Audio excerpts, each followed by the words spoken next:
music of Frank Sinatra is alive and well at Off-Broadway's Midtown Theater, where Cary Hoffman is performing his one-man show, My Sinatra.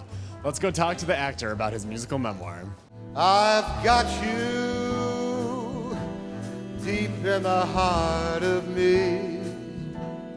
Obviously, everybody is a big fan of Frank Sinatra, but what makes your connection to him special? I'm just crazier than most. It is kind of like an illness, a mental illness that first started in my brain when I first heard him as a kid.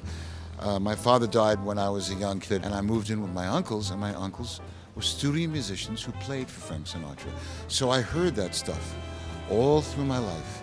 I just heard that sound of Sinatra and thought it was the most glorious, beautiful, perfect sound in the world.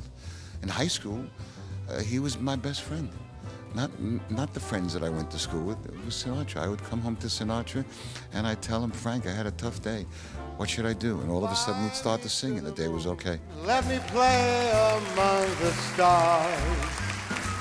Let me know what spring is like on Jupiter and Mars.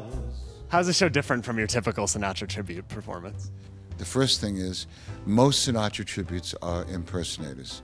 They don't sound like Sinatra naturally. They listen to the record and they try to do that. I don't do that. This is not an impersonation. But the second biggest reason why it's not a Sinatra tribute show is there's a story. It's a real play about a kid growing up fatherless who found a father in Sinatra, and I track it through my life. The greatest thing about the show My Sinatra, when I look out at the audience, is what it does to some people.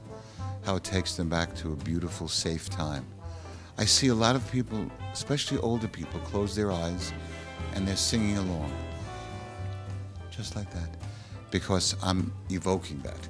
But at the same time, I'm getting laughs. Because the only way that the show really works is to make a lot of the pathetic stuff that happened to be funny. And some of it is very funny. How do you think Sinatra would feel about a show like this? That's a very good question. Sidney Zion, he's deceased. He was a great newspaper writer. Sidney was a close friend of Frank Sinatra's. He said, there's a million guys doing Frank Sinatra. Cary Hoffman is the only guy I would have taken him to see. And that meant so much to me. I almost get tears in my eyes now, but I'm too old to cry.